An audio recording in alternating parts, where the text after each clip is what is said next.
Tonight, a second investigation is underway involving Durham bus services. The company has had one COVID-19 related death and 31 positive cases, all in less than a month. Washington schools will now be allowed to have students 3 feet apart instead of 6. Tonight, we're breaking down the change in social distancing requirements after the governor's announcement today. And 2 new COVID-19 variants have been found in Spokane County and North Idaho. And now local health districts are emphasizing that getting vaccinated is more important than ever. Tracking a few showers this evening and then sunshine for Friday. All of that, your weekend forecast and your 10-day outlook next. Good evening and thank you for joining us for KREM 2 News at 6. I'm Mark Hanrahan. Welcome everyone. I'm Whitney Ward. Our top story tonight, the Washington Department of Labor and Industries now confirming a second investigation into Durham bus services. The school bus company has had one COVID-related death plus 31 positive cases and more than 60 team members in quarantine, all here locally and all in under a month. Durham just told us they are making changes within their local management. Wouldn't clarify what exactly that meant. Our Morgan Trow has been investigating this outbreak from the very start. She continues to push for answers. The first investigation into Durham was a direct result of media coverage of the death of bus attendant Dave Simpson. The Washington State Department of Labor and Industries says the second is related to employee complaints of COVID-19 safety issues. After months of trying to get a hold of Spokane Public Schools and Durham bus services, Mother Amelia Potter reached her breaking point. I have probably called Durham at least 100 times. When you call the District 81 office, most things don't really happen. It takes weeks for someone to get back, but trying to go through the school district to do that, that's just a nightmare.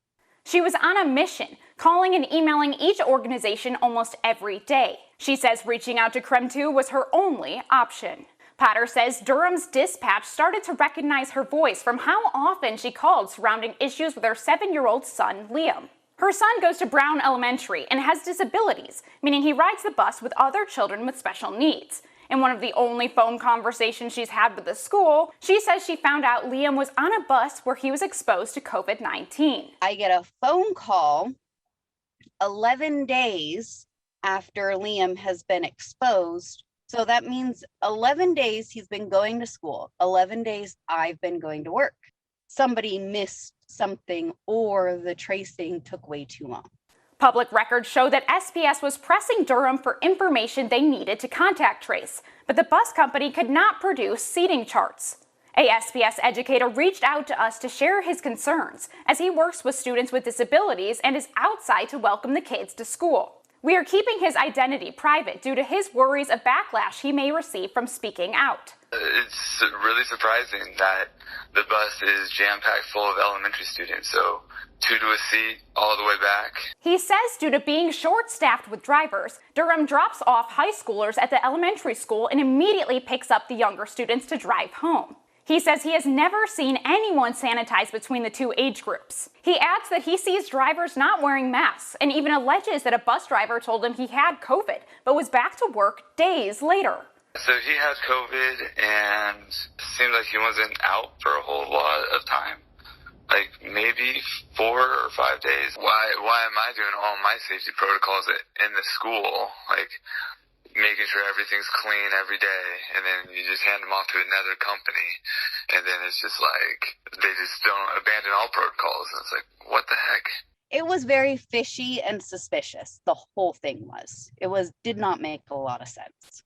Both the educator and Potter say they don't trust Durham with their kids. We reached out to Durham to address the distrust, but they believe it would be inappropriate to comment further. However, they say they have made a management change at the facility, but would not elaborate on what that means. We have also reached out to SPS with these allegations, but have not heard back. As LNI investigates, we'll keep you up to date with the most accurate information regarding this outbreak. Reporting in Spokane, Morgan Trow, KREM 2 News. Also tonight, breaking news from Governor Jay Inslee, a change in the social distancing requirements at Washington schools. Instead of being 6 feet apart, students now must only be 3 feet apart. Our Casey Decker has more details about the decision and why it matters. Casey? Well, Mark, it may seem like a small change, but it's been the topic of some debate for a few weeks now, really a focal point of the conversation around the return to the classroom. So first, let's break down exactly what this change entails. First, like you mentioned, the state will no longer require students be 6 feet apart from each other in the classroom, only 3 feet. However, the decision will actually still be left up to individual school districts. They can elect to stay at 6 feet, at least anyway until summer, when Inslee says everyone should be down to 3 feet. Now, this leeway only applies in student-to-student interaction, meaning staff must stay 6 feet away from students and from other staff. And the state says everyone should still be wearing masks. Furthermore, that 3 feet rule actually only applies in classrooms themselves. 6 foot distancing is still required in common areas or while eating or while during activities like PE or music. Finally, families uncomfortable with this change, they'll still have the option to go fully remote. Inslee says he made this decision in order to get more kids back into the classrooms, which revised guidelines from the CDC now say is safe. Now, we know and we are confident in this decision because in addition to the CDC guidance, which has been based on huge assessment of the science, there are thousands of schools today operating across the country under this guidance right now and operating safely. It's importantly, this order removes another barrier that would otherwise prevent the full reintroduction of children into the classroom in a more normal setting. Now, these changes technically take place effective immediately, but in practice it may take a little while before you start seeing them in your schools, since each district will need to make its own decision. We're reaching out to local districts to get their response, and we'll have more on that later tonight. Casey, thank you very much. Meantime, in Washington, everyone 16 and older will be eligible to receive the coronavirus vaccine by May 1st. The State Department of Health has accelerated its tiered approach to vaccine eligibility following the president's directive, making most Americans eligible in just a little more than a month now. Now the Department of Health warns that more people may be eligible, but demand may outpace supply. So even though you may be eligible, it might take some time to get an appointment. Meantime, starting week from today, 2 million more Washingtonians will become eligible to get the coronavirus vaccine. That includes anyone 60 or older, anyone 16 and older with 2 or more medical conditions, people living in congregate settings like prisons, group homes, and homeless shelters, and critical workers who work in restaurants, manufacturing, or construction. Also today, we have learned 2 new variants are now confirmed in both Spokane County and in North Idaho.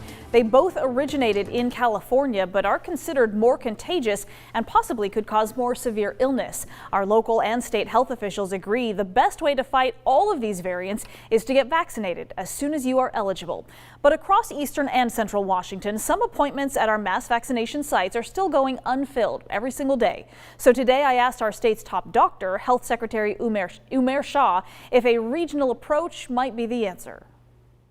Has there been or would there be any consideration to maybe open up eligibility to more people, a more regional approach for vaccine eligibility so that they can get vaccinated sooner? Right now, our goal is to move forward as a state, and we feel that we've been successful at doing that. Now, that said, we are at times working with partners to see what we can do to advance issues within their communities, if we need to transfer or do something else, and we've been absolutely committed to that. But right now, a regional approach, I'm not sure is the right answer. I will say, though, what we do want to do is make sure that we don't get in a situation that we open up prematurely and then we have more people that are eligible, but then guess what happens? They're all fighting to get vaccine. What do you say to the people who are opting out of getting these vaccines? And are you concerned about it possibly causing a fourth surge or possibly even slowing down our reopening efforts here in Washington? Yeah, I'm absolutely concerned about that. But vaccines are only as effective as being in the arms of people. And if we are not able to get people vaccinated or people are opting out to get vaccinated, that is going to be a terrible tragedy. This is the way that we can actually get out of this pandemic. And I don't just mean get out of this pandemic as a nation or as a state. but I'm talking about being able to go back to partaking in activities safely, that all of us want to get it to a point where we don't have to always be thinking about just COVID. So again, as we just said, 1 week from today, another 2 million people will become eligible here in the state of Washington. And then on or even before May 1st, the final 1.2 million will also become eligible. All right, let's talk weather now. We are expecting sunshine to make a return this weekend. Meteorologist Tom Sherry joining us from the Outdoor Weather Center, enjoying some of that sunshine. Tom, it ended up being a really nice day tonight. Boy, did it ever. It was cloudy and gloomy and chilly this morning, damp, and now we've got blue sky sunshine. We do have rain showers to the west of Spokane and to the north of Spokane, but at least for right now, a pretty pleasant evening. I'm going to start from the bottom and head up, though, on the weather headlines right here, because Sunday we've got a big change on the way. We think that by Sunday night into Monday morning, strong winds are forecast to move into the area, maybe in that 50-mile-per-hour range. We've had a couple of wind events already this year where it's caused tree damage and also power outages, so be aware of that Sunday night into Monday. But in the meantime, we'll track sunny skies for Friday and continuing into Saturday. We're at 47 degrees right now with the cloud cover.